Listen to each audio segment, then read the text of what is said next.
Welcome to the world of GSA multimedia presentation. প্রিয় শিক্ষার্থীরা, Sovan online English স্কুলের পক্ষ থেকে আরও একবার আপনাদের শুভেচ্ছা জ্ঞাপন করছি। অষ্টম শ্রেণীর শিক্ষার্থী যারা জিএসএ পরীক্ষা দিবেন তাদের জন্য আজকে একটি সুন্দর প্যাসেজ থাকছে। আমাদের আজকের প্যাসেজটি হচ্ছে the historic 7 March speech, unit 5 lesson 2। অষ্টম শ্রেণীর শিক্ষার্থীদের নতুন যে সংস্করণ করা হয়েছে যে প্যাসেজটি সেটি, আর এখান থেকে আমরা যা যা শিখব ওয়ার্ড মিনিং এবং সিনোনিম, বাংলার ট্রান্সলেশন অ্যান্ড কোশ্চেন্স, সাথে থাকবে gap filling, write a letter and MCQ test. প্রিয় শিক্ষার্থীরা, যেসব শিক্ষার্থীরা পূর্ববর্তী বা আগের ক্লাসগুলো দেখে কমেন্ট সেকশানে লিখেছিলেন লেসন 2 ক্লাসটি পাওয়ার জন্য ইউনিট 5-এর শিক্ষার্থীরা, আপনাদেরকে অসংখ্য ধন্যবাদ যারা ইন্সপায়ার করেছেন এত সুন্দর একটি ক্লাস তৈরি করার জন্য। আশা রাখি আপনাদের ভালো লাগবে, আর বিগত দিনগুলোর থেকেও আজকের এই ক্লাসটিকে আরও বেশি ডেভেলপ করা হয়েছে। আশা রাখি শুরু থেকে শেষ পর্যন্ত দেখবেন। আরেকটি বিষয়, এই প্যাসেজটি কিন্তু নতুন সংযোজন করা হয়েছে আপনাদের 21 সালে ইউনিট 5 লেসন 2-তে। পর্যায়ক্রমের সব প্যাসেজগুলো আপনাদের দেওয়া হবে। অবশ্যই শোভন অনলাইন ইংলিশ স্কুলের সাথেই থাকবেন। শিক্ষার্থীরা, শুরুতে আমরা ইউনিট ঘোষণা করি। ইউনিট 5-এ হচ্ছে আমাদের বঙ্গবন্ধু এবং বাংলাদেশ। যারা প্রথম প্যাসেজটি এখনো দেখেননি তারা অবশ্যই আই বাটনে অথবা প্লেলিস্টে পেয়ে যাবেন, সেখান থেকে দেখে নেবেন। শিক্ষার্থীরা, এখনো যারা শোভন অনলাইন ইংলিশ স্কুলকে সাবস্ক্রাইব করেননি অবশ্যই সাবস্ক্রাইব করবেন, পাশে থাকা নোটিফিকেশন বেল আইকনে প্রেস করে দেবেন যাতে পরবর্তী ক্লাসগুলো দ্রুত আপলোড করলেই আপনি পেয়ে যান সবার আগে। Let us know some word meaning. চলুন আমরা কিছু ওয়ার্ড মিনিং জেনে নেই, কারণ এই ওয়ার্ড মিনিংগুলো আপনাদের কাজে আসবে MCQ answer to the question fill in the blanks সুন্দরভাবে করার জন্য। শিক্ষার্থীরা, শুরুতে আমরা যে শব্দটি জেনে নিব সেই শব্দটি হচ্ছে ডেলিভার। এই ডেলিভার শব্দটির বাংলা অর্থ হচ্ছে বিলি করা বা ঘোষণা দেওয়া। এই শব্দটি সম্পর্কে আরও বিস্তারিত আমরা একটু জেনে নিব।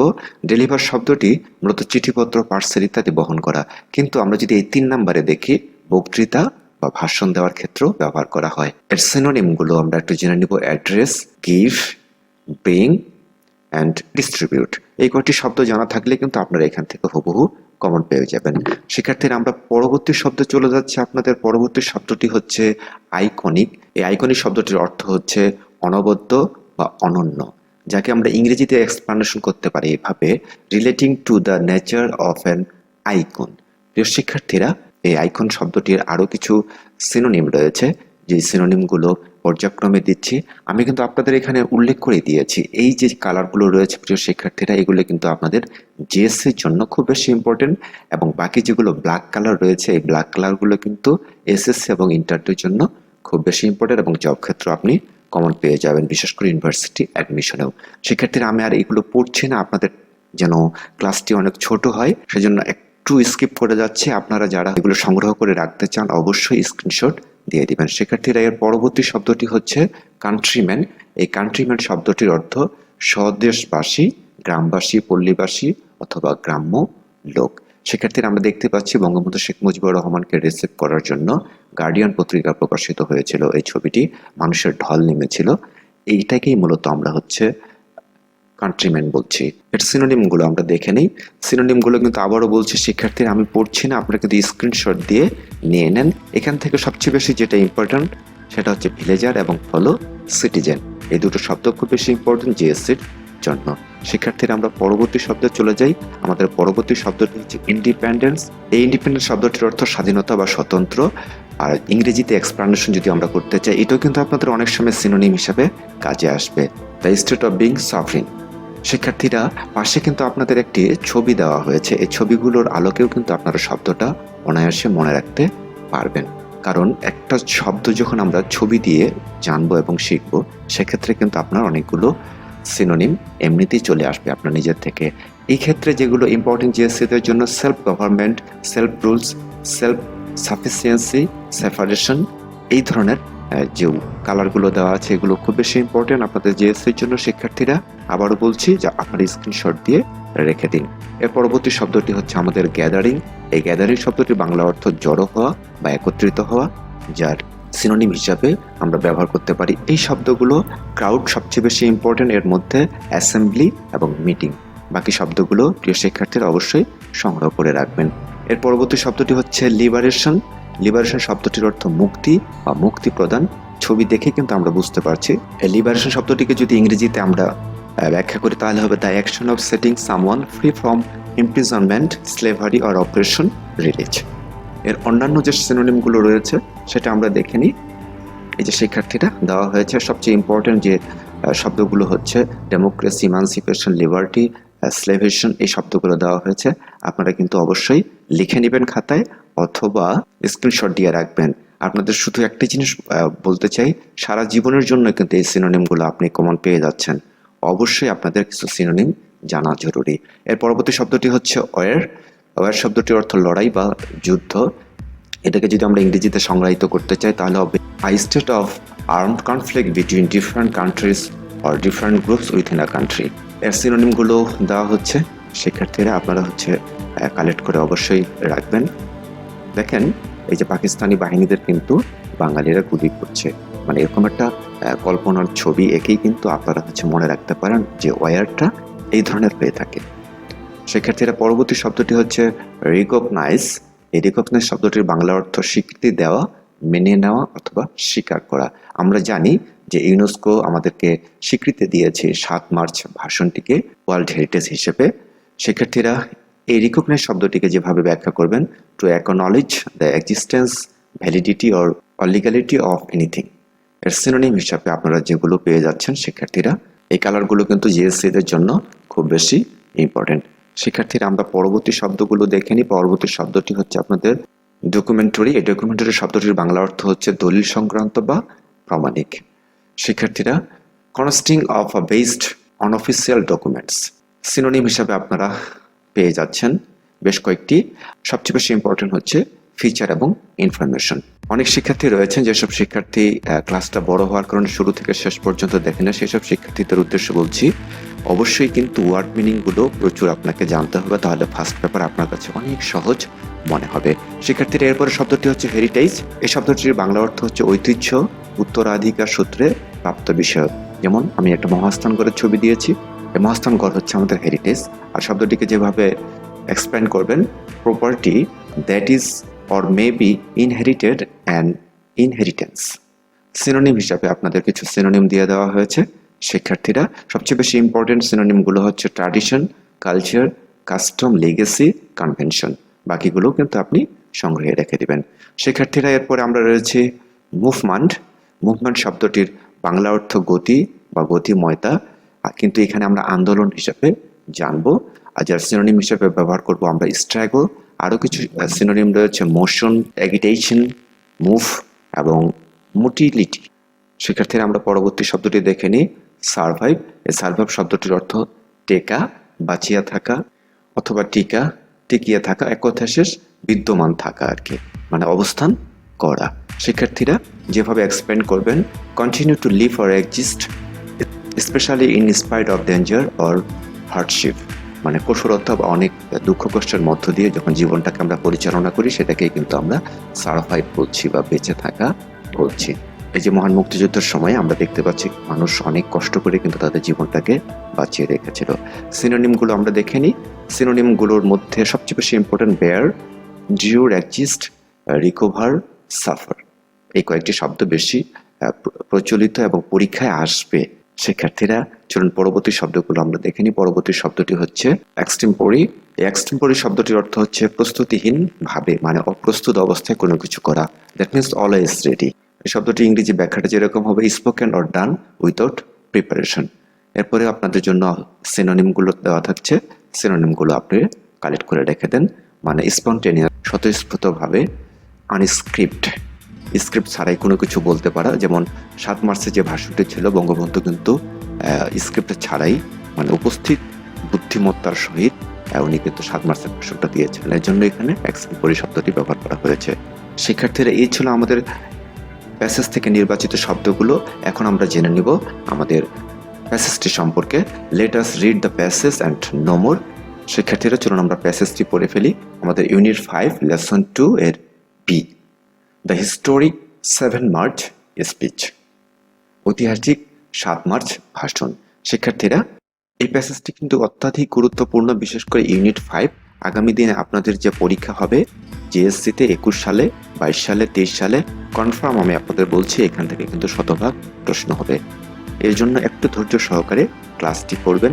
আর এইভাবে ক্লাসটি করলে কিন্তু আপনার আর বাসায় পড়ার প্রয়োজন হবে না, শুধু ক্লাসটি মনোযোগ দিয়ে দেখেন আর মনে রাখতে পারলে ইনশাল্লাহ বাকি একটু যদি বাসায় সলভ করেন আপনাকে ক্লাসে গিয়ে স্যারদের ক্লাস করতে হবে এমন কোনো বিষয়ই কিন্তু থাকবে না। সব খুঁটিনাটি বিষয় পর্যায়ক্রমে আমরা আলোচনা করব। চলুন প্যাসেজটি পড়ে ফেলি। Bangabandhu Sheikh Mujibur Rahman declared his most iconic speech at the Racecourse Maidan, now Sarwardi Udyan, on 7 March 1971.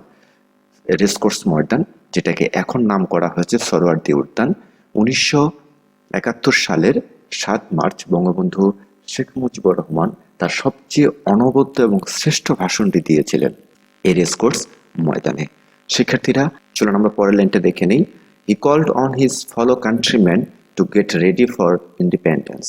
সে তার অনুসারীদের, দ্যাট মিন্স কান্ট্রিম্যান শব্দটির অর্থ হচ্ছে গ্রামবাসী বা লোকজন বা দেশে বসবাসকারী, এক কথায় যারা স্বাধীনতা চেয়েছিল সেই সব মানুষের উদ্দেশ্যে বলা হচ্ছে he called on his follow countryman to get ready for independence. তিনি তার দেশবাসীকে স্বাধীনতার জন্য প্রস্তুত হওয়ার আহ্বান জানান। অন দ্যাট ডে, ওই দিনে, a million people gathered there to listen to their great leader.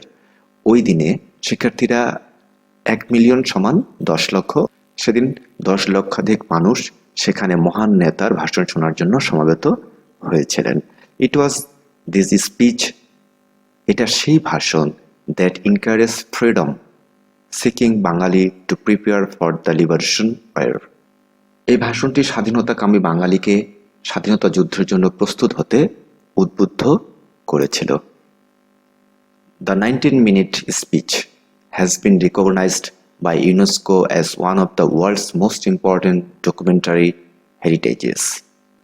19 মিনিটের এই ভাষণটি ইউনেস্কো কর্তৃক বিশ্বের সর্বাধিক গুরুত্বপূর্ণ প্রমাণ্য ঐতিহ্যের অন্যতম হিসাবে স্বীকৃতি লাভ করেছে। UNESCO added the speech to the memory of the, শিক্ষার্থীরা বাকি অংশটা পরের পৃষ্ঠায় রয়েছে, World Register as a Documentary Heritage on 30 October 2017, giving it a legendary status.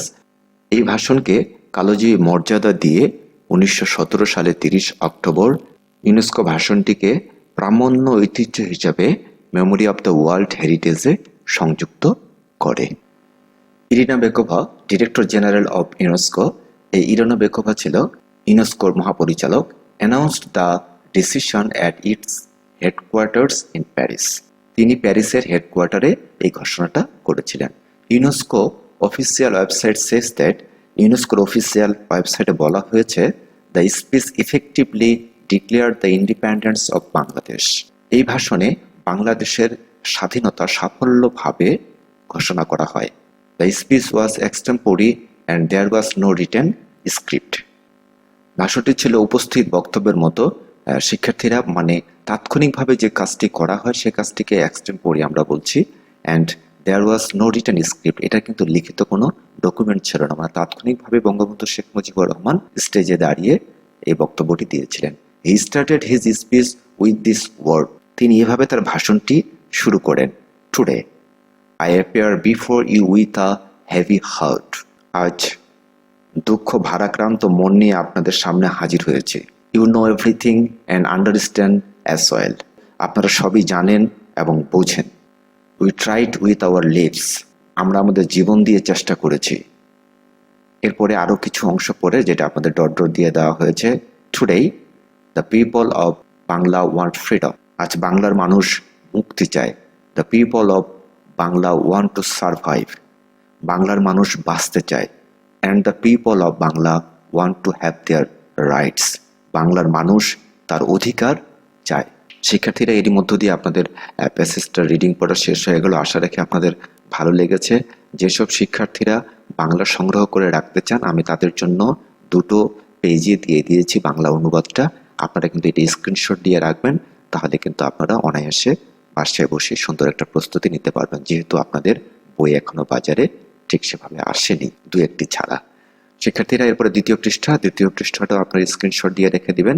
ঠিক এভাবেই আমি কিন্তু আপনাদের অনুবাদ করে দেওয়ার চেষ্টা করেছি। জানি না আপনাদের কতটুকু ভালো লেগেছে, ভালো লেগে থাকলে অবশ্যই কমেন্ট সেকশনে জানাবেন।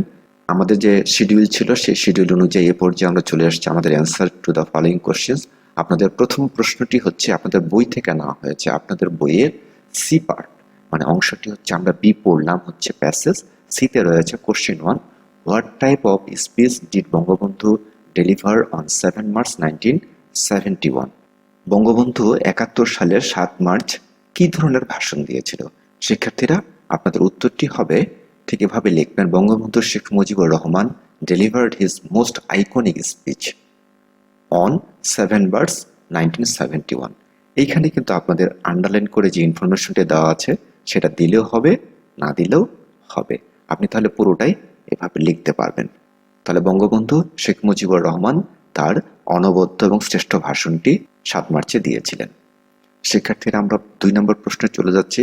2 নম্বর প্রশ্নটি হচ্ছে, why do you think the speech is significant in the history of Bangladesh? শিক্ষার্থীরা প্রশ্নগুলো কিন্তু আপনাদের খুব ভালো করে বুঝতে হবে, নাহলে কিন্তু আপনি ভালো অ্যান্সার করতে পারবেন না। 2 নম্বর প্রশ্নটিতে যেটা বলা হয়েছে, তোমার মতে ভাষণটি কেন বাংলাদেশের ইতিহাসে তাৎপর্যপূর্ণ? তাহলে যেহেতু বলেছে ইউ থিঙ্ক, তাহলে অ্যান্সারটা অবশ্যই শুরু করবেন আই থিঙ্ক দিয়ে।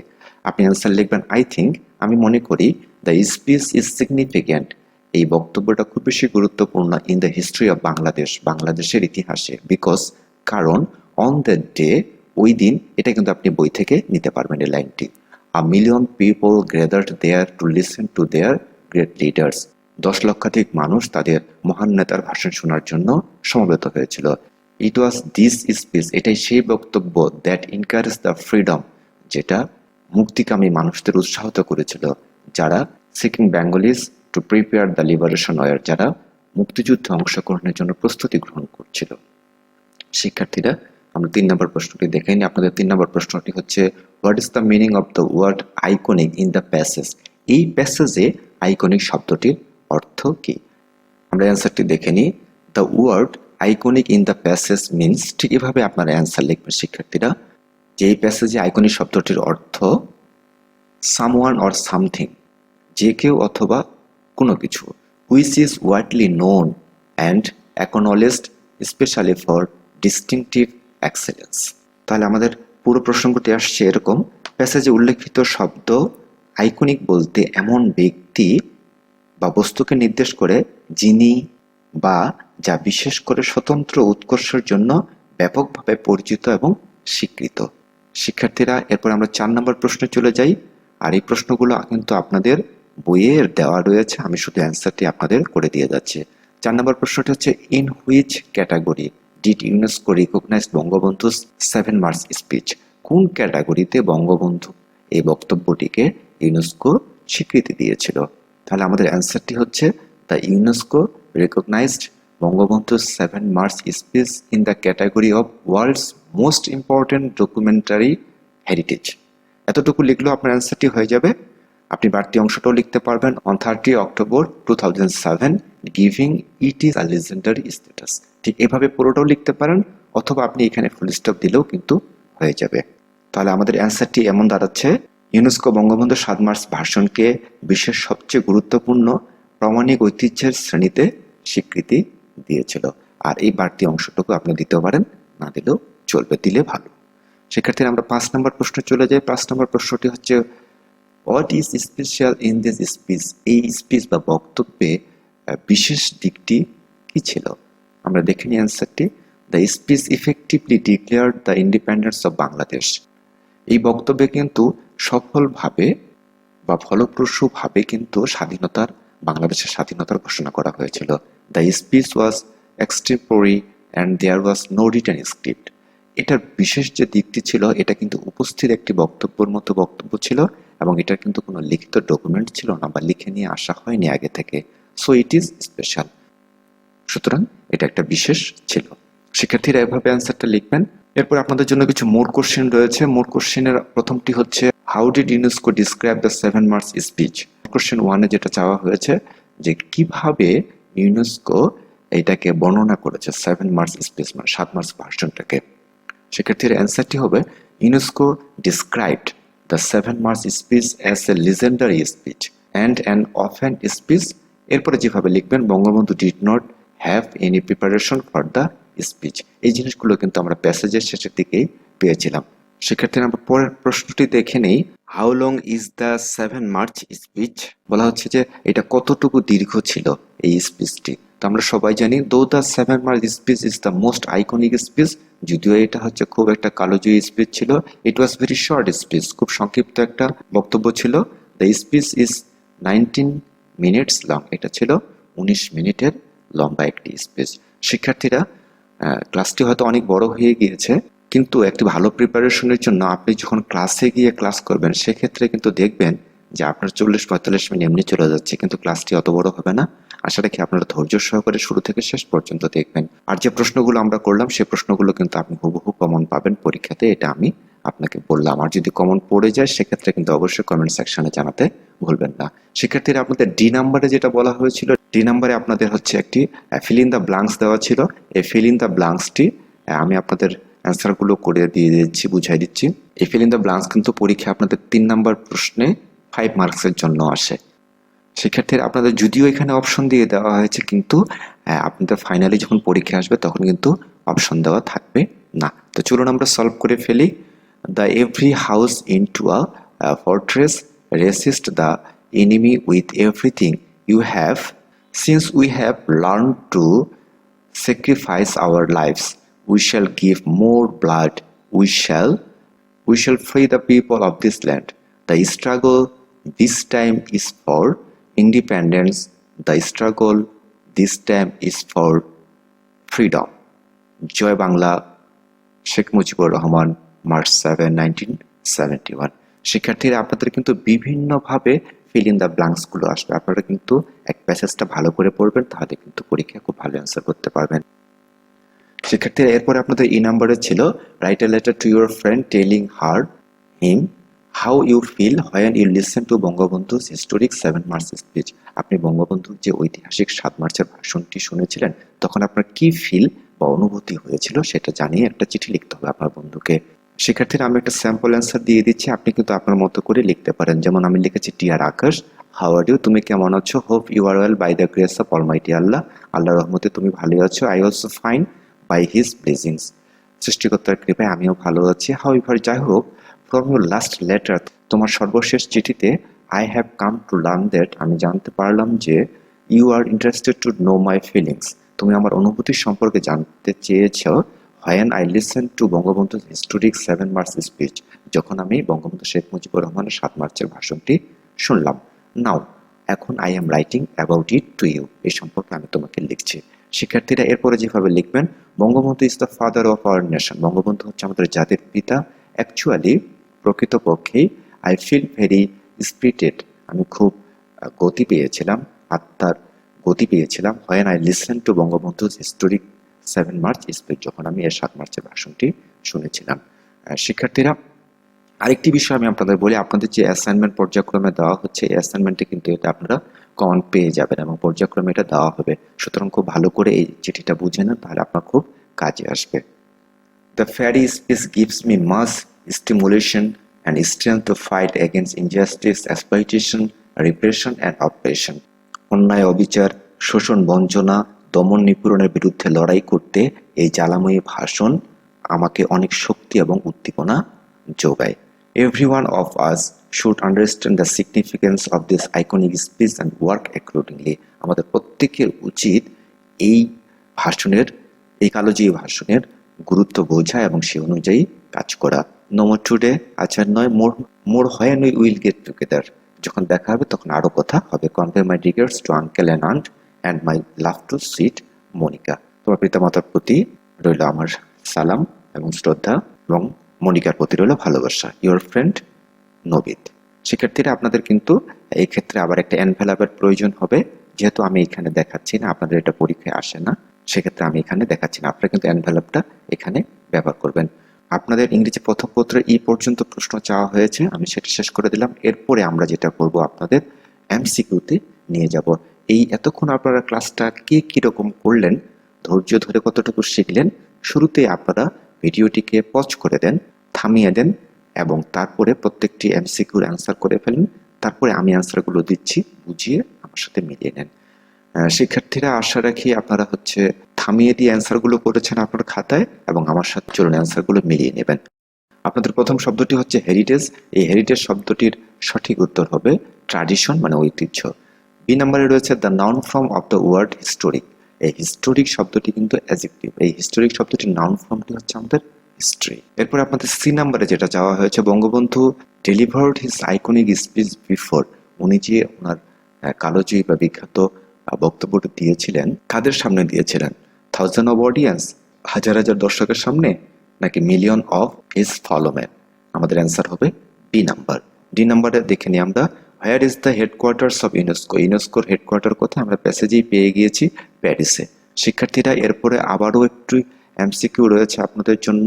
আপনারা আবার ভিডিওটা স্টপ করে দিবেন এবং আপনার খাতায় করে ফেলবেন অ্যান্সারটি এবং আমার সাথে মিলিয়ে নিন।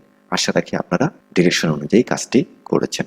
চলুন আমরা প্রথম ই নাম্বারটি দেখে নিই। Bangabandhu started 7 March speech with an impression. কিভাবে উনি এটা শুরু করেছিলেন এই বক্তব্যটি? অপটিমিস্টিক আশাবাদী হয়ে, প্যাসিমিস্টিক হতাশাবাদী হয়ে। এটাই হবে আমাদের অ্যান্সার। কারণ শুরুতে বলা হয়েছিল আজ দুঃখ ভারাক্রান্ত মন নিয়ে আপনাদের সামনে দাঁড়িয়েছি। এটাই কিন্তু একটা প্যাসিমিস্টিক বা হতাশাবাদী হিসাবে ধরা যায়। F number, the 7 March speech was an dash of Bangladesh. খুব ভালো করে খেয়াল করবেন শিক্ষার্থীরা, এখানে কিন্তু আর্টিকেল ব্যবহার করেছে। আর্টিকেলের পরে সরাসরি কিন্তু যে শব্দটি বসবে আমাদের সবসময় নাউন বসাবে, এই জন্য আমাদের উত্তরটি হবে হিস্ট্রি। আর এটা সম্পর্কে আরো বিস্তারিত যারা জানতে চান, আমার চ্যানেলে কিন্তু সাফিক্স প্রিফিক্সের অনেকগুলো ক্লাস দেওয়া রয়েছে। ওখান থেকে 2 থেকে 3টা ক্লাস আপনি দেখে নেবেন, আপনার সারা জীবনে সাফিক্স প্রিফিক্সের আর প্রবলেম হবে না। এই সাফিক্স প্রিফিক্সের রুল অ্যাপ্লাই করি কিন্তু আমরা এর সঠিক অ্যান্সারটি করলাম হিস্ট্রি। জি নাম্বার রয়েছে আপনাদের, UNESCO has recognised the speech with. এটা কিভাবে আমাদের ইউনেস্কো এই বক্তব্যটাকে স্বীকৃতি দিয়েছিল? হাই অ্যাপ্রিসিয়েশন, অত্যধিক প্রশংসনীয় ভাবে। এরপরে এইচ নাম্বার আমরা দেখে নিব, the historic speech did not have. এই ঐতিহাসিক বক্তব্যে যা ছিল না সেটি হচ্ছে mass impact, high value, people support, any script. এই যে আমাদের ঐতিহাসিক যে বক্তব্যটি বঙ্গবন্ধু শেখ মুজিবুর রহমানের 7 মার্চের, এটা কিন্তু কোনো স্ক্রিপ্ট ছিল না, মানে উনি তাৎক্ষণিকভাবে এটা করেছেন। শিক্ষার্থীরা, এই ছিল আপনাদের শিডিউল অনুযায়ী পর্যায়ক্রমের সবগুলো ক্লাসে। আশা রাখি আপনাদের ক্লাসগুলো ভালো লেগেছে। আর যদি ভালো লেগে থাকে অবশ্যই শোভন অনলাইন স্কুলকে সাবস্ক্রাইব করবেন। That's all for today. এবং পাশে থাকা নোটিফিকেশন বেল আইকনটি প্রেস করে দেবেন যাতে পরবর্তী ভিডিও আপলোড করা মাত্রই আপনি পেয়ে যান সবার আগে। Thank you. আর অবশ্যই ক্লাস শেষে সবাই একটা করে কমেন্টস করে যাবেন। যারা এখনো অন্যান্য ফার্স্ট পেপারের ক্লাসগুলো দেখেননি, এই ক্লাসগুলো কিন্তু একটা ডিসক্রিপশনে প্লেলিস্ট রয়েছে, সেই প্লেলিস্টে ক্লিক করে কিন্তু আপনি সবগুলো ক্লাস দেখে নিতে পারেন। প্রিয় শিক্ষার্থীরা, এছাড়াও শোভন অনলাইন ইংলিশ স্কুলের ফেসবুক পেজ এবং গ্রুপের সাথে যুক্ত হবেন। আপনি যে কোনো প্রশ্ন করবেন সেই প্রশ্নগুলোর উত্তর দিয়ে দেওয়া হবে শিক্ষার্থীরা। আজকের জন্য এতটুকু। আল্লাহ হাফেজ।